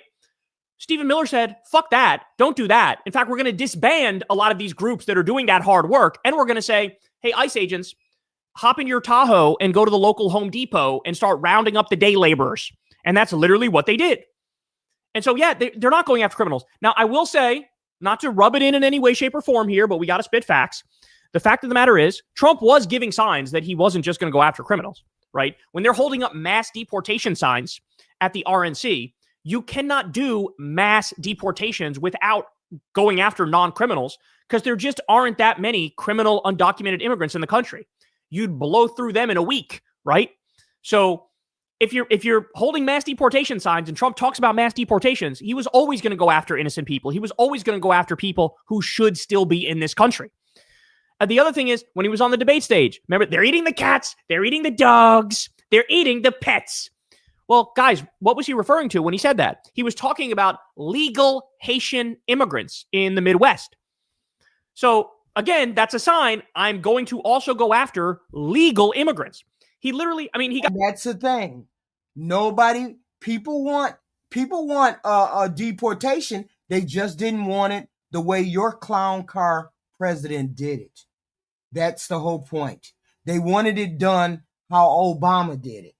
They wanted it done the way Biden did it. They didn't want it done the way your shitty ass president did it. That's all. It's nothing different.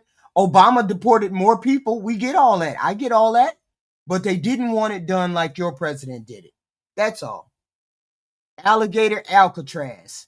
That's wild that you thought that nobody would turn against you. See, here's the thing. It's not It's not only Hispanics that are turning away. It's independents that are turning away. And some blacks are turning away. But mostly us black women, we know what Donald Trump is. We definitely made the right choice. We can sense a shitty human being a mile away. So this is where we're at. The Democrats are not doing a thing.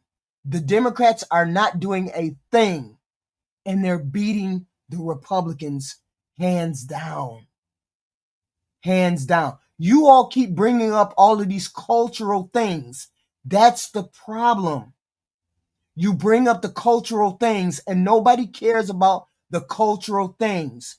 People care about bread and butter issues. Stop talking about the gays. Stop talking about deportation. Stop talking about the blacks. Stop talking about KKK and start talking about household bread and butter issues. And maybe your party will see some comeback. But for now, people don't want to hear about you talking about deporting people. People don't want to hear about you hating blacks or Jews or gays or anything else. Nobody wants to hear about any of that. They want to hear about how you're going to make life more manageable. And your president has been doing everything other than taking care of America first. And since he decided that America was not going to go first, he's reaping what he sowed. And since you all want to stand behind him, you stand behind him. But you're going to lose in 2026 because of it. Got like the overwhelming majority of the Cuban vote. Cubans vote very right wing because many of them were fleeing from communism and Castro. Yeah. And what's right for the Democratic Party is what's right for the country. You all don't want to do what's right for the country. You want to do what's right for what's inside your house. You want us all to be Catholic nationalists. You all want us not to have access to abortion. You all want us to not do X, Y, and Z. You all don't want to have gays in the military. You all don't want to have be reminded of slavery. You all don't want to have. You hate. That's the problem. You hate. And nobody wants to deal with hate all the time. Why do you think the country is failing? You all seem to think the country is winning. The country is not winning. This president is failing. As soon as y'all get on board and figure out how to make your president successful, the better it will be. You raging against Democrats is not helping anything. Every time we turn around, libertad. No, you need to start figuring out how to make the country better. How to make your president work for everybody, not just the Republicans. The country is falling apart. Yeah, he ain't trying to do jack shit except rob and marauder the president. Crazy. If you don't think that. You're crazy if you think this president is not trying to line his pockets. You're crazy. And that's the problem. You deserve to lose the White House. You all deserve to lose the houses. You deserve to lose the Senate. Because that's all you guys have is hate. That's all you have is hate. You hate the gays, the trans, the browns, the immigrants, the people who have abortions. You hate. You have nothing to stand on. Your party has nothing to stand on. That's why it's failing. That's why this party is failing. That's why this country is failing. Because we have a clown car for the president. And then that's all y'all do is hate. You hate the gays, the trans, the gays, the trans, the immigrants, the Muslims, my dichotomy, black people, brown people. You hate. You don't stand for nothing. I can tell you right now 4 things that the Democrats stand for. They stand for veterans, homeless, poor people, disabled. They stand for these 4 things to help people get better. You guys don't do that. You guys do. That's all you guys do is hate, hate, hate. That's all. We hate the gays. We hate the trans. We hate the browns. We hate the immigrants. We hate the Muslims. That's all y'all do is hate. That's all y'all do is hate. That's why this is failing. That's all that's all that happens when your party is in power. You never think of the country. You only think of trying to win through culture wars. You never try to run. Y'all don't know how to govern. The Republicans don't know how to govern a country. The Cubans voted for them, voted for Trump, and then he started mass deporting now the Cubans. So your mother's an ape. She's fucking an ape. I mean, the signs were there, right? The signs were there, and you were warned. But, I mean, Trump he's a con artist, and a con artist does his con man bullshit and can convince you he's with you even when... No, I think we got it accurately. Well, we got it accurately over here. We're not over here talking about we don't like gays, trans, immigrants. We're not over here saying that. You all are over there saying that. You all are over there saying that. We're not over here saying that. We're over here saying that we want to include people in our circle. You're the ones that are over there saying we don't want you Mexicans in our country. We don't want you Latinos in our country. We don't want you gays around us. We don't want you trans around us. You're the ones who say those things. That's your party that has the hate. Face it. And you have a shit show of a president and you have a shit show of a party. And that's why you're going to lose. And that's why you deserve to lose. He's not, right? That's the other thing. He always contradicts himself. But like, he says everything on any given issue, but what ends up happening is people say, oh, he means the one that I want him to mean. He doesn't mean the other thing he said that I don't agree with. This is how it works. He go to specific to Latino people. Why Latino people? Because in the last Saturday, example, behind to me, I see the white people, the black people, and some people, Indian people, and Chinese people, and me. The DHS come specific to me. So they're coming after him. And by the way, the Supreme Court said, yeah, go ahead. You can racially profile when it comes to immigration enforcement, of course. They legalized racial profiling on some nonchalant whim type shit. And catch to me. Not other people. Because don't care to other people. Specific Latino people. So what's going on here? I mean, I think it's very straightforward. He understands what's happening. It's happened to him personally. I'm sure it's happened to other people that he knows and loves or his friends. And people are not stupid. There's been such a barrage of these stories of the assault on our civil liberties and justice that, you know, you can't not see it. You can't. I mean, remember, there was somebody with an autism awareness tattoo that was sent to the Seacot concentration camp, and they lied and said this is a gang tattoo. The guy literally had a tattoo, an autism awareness tattoo, for his brother who's autistic, who he helped raise. They lied and said it was a gang tattoo. I mean, that's disgusting. How about the guy, the gay? That's where you got to you got to be listening, y'all. You retards got to put your ears on. You really do. You got to put your ears on. If you haven't heard, the Latinos have swung away from the Republicans in droves, in mass. And the what is it? The independents, yeah. The independents have swung away from you guys in mass. You really need to put your thinking caps on. You guys really do need to put your thinking caps on. You do. You just do. You got to put your thinking caps on. I can't help it. I can't help it. Your president had a mandate. Your president had a mandate, and he blew the mandate. This is how just shitty your president is. He had a mandate and he blew the mandate. That's wild. That's the wildest shit ever. Blew the mandate. a Venezuelan hairdresser. He had a mom and dad tattoo. And ICE said, those are gang tattoos, and we're also going to send you to the concentration camp. This is like nightmare, Nazi German type stuff here that we're talking about.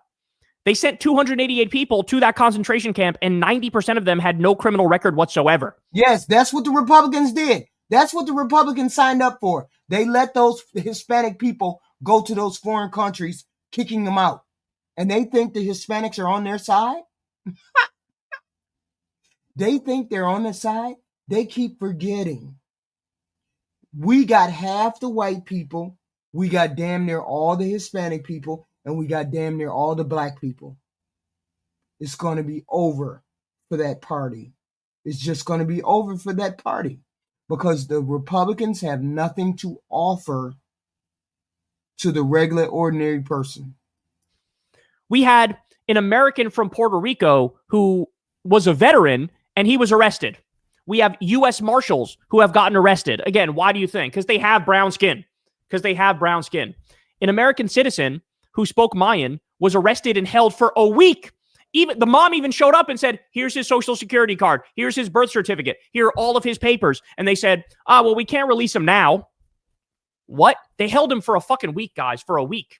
I mean, this is just crazy. And that's to say nothing of, they deported a 4-year-old American citizen with cancer. They arrested a woman immediately after she gave birth when she was in her fucking hospital bed. These are we're dealing with demons. But it looks like people have woken up across this country. Yes, they have woken up across the country. It is what it is. I can't help it. The president had a mandate. He had a mandate, y'all. He had a mandate, and he lost the mandate. How in the hell does a president lose a mandate this bad? How does a president lose a mandate this bad? Wild. A mandate. And every person in the chat knows that I'm telling the truth. Trump had a mandate and he lost the mandate just this bad and just this quickly. They don't seem to think that the Epstein files are as bad as they are. They don't think they're as bad as they are. They really have. And, there's no hiding this level of depravity. And the other thing that I should point out is, as terrible and as bad as Trump is, understand. Why in the hell is you here, John Stevens? Why do you have your ass here? Yes, please go somewhere else. You don't like listening to the truth? You don't like listening to the truth. Liar, liar, dumbass. But we just gonna be laughing because your president is a joke. And we're just telling you ahead of time that he's a joke. They basically gave him Lego blocks and said, go play in the corner, bitch. We're done with you. We're not going to babysit you anymore. Why do you think he was redoing the Lincoln bathroom? Why do you think? Yes, that's exactly what. They told him they're not fucking with him no more. Donald Trump is through. He's knocking down the east wing of the White House and building the ballroom. This was a coordinated effort and a plan from the shadow presidents to get him out of their way. And so Stephen Miller, the Jewish Nazi, is now running immigration policy completely. He literally raided a South Korean factory that was being built here with South Korean legal workers, and he had them fucking kicked out of the country. And even Trump was like, I don't support that. I was never for that. Stephen Miller literally vetoed Trump. He vetoed Trump and did whatever the fuck he wanted to do. What about Russ Vought? Russ Vought and Elon Musk, these are the people who are controlling domestic economic policy. They're the ones slashing government to the bone. They're the ones who fired 83,000 veterans. They're the ones who cut pediatric cancer research and Meals on Wheels. They are actually controlling economic policy in a way that Trump isn't, right? And Marco Rubio, they gave him South America. Hey, you do whatever the fuck you want with South America. So he's murdering random fishermen. And he's going to try to do regime change in Venezuela because this is what the Cuban right has always wanted to do. So the neocons are neoconning. The imperialists are imperialisting, right? That's what's happening right in front of our eyes. And I think people are finally starting to wake up here to the horror show that we're witnessing. Hey, y'all, do me a favor and like it. To the horror show that we are witnessing. It's nothing but a horror show. Every day of the week, we run into a shit show with this presidency. Morons are moroning. You're right about that. All at the damn White House. So we still got to deal with you all. We still got to deal with you people at the White House. We still got to deal with the morons, the rejects, the retards. We got to deal with all of that.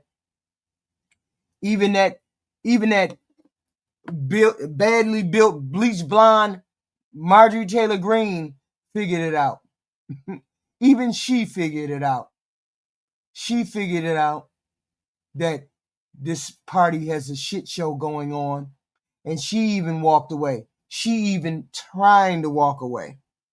So I'm just gonna go ahead with Marjorie Taylor Greene, and I'm just gonna roll with her because she's been on the inside, so she knows what the hell is going on. She knows that this is a shit show. She knows this is what's going on, and so we gonna roll with Marjorie Taylor Greene. Whatever she do, that's what we gonna roll with. Cause she came up out of that MAGA bubble. So she came up out of that bubble and said, "No, this ain't the way to go. I can't be going with the shit show. I can't be going with this garbage." She said, I can't roll with no pedo." But you notice people in here caping for the pedo. We have this content every night. Please like, share, subscribe. We will be back tomorrow.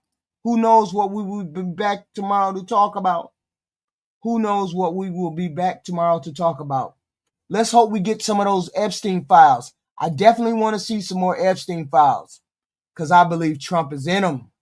I believe he's in them, and I believe he has something to show us. He wouldn't be fighting so hard if he wasn't in the files. I'm going to believe that to my heart's content. He would not be fighting so hard not to be in the files if he was not in the files. And he's probably in the files, and it's probably something that we never expected to happen. And I'm still curious. Who is Bubba? Who is Bubba, and who was it who has the file? Because you do know that these Epstein files are videotapes and audio tapes. You do know that, right? That these are videotapes and audio tapes? Yes. We're definitely waiting for those to drop. We just need to hear more. Let's hope your president didn't pull a fast one like he tried to do in February and lied to the American public by presenting bullshit binders to some goofy influencers to try to throw us off the trail. Let's hope your president hasn't pulled a fast one like he normally likes to do. And hopefully we can get the truth. Hopefully the victims can get their justice. Hopefully everybody can get exactly what they're waiting to see. Let's hope that is the case. Everybody's hoping that's the case. And hopefully your president is on board like he's supposed to be. Okay? But we never know. Don't be a hater. Hi, Mike. Goodbye, Mike. Don't be a hater. Your president is the loser. But that's okay. I have sympathy for you guys. I have sympathy because you have a loser for a president. I have sympathy. We'll be back tomorrow. We never know what we're going to come up with tomorrow. We never know what we're going to see tomorrow.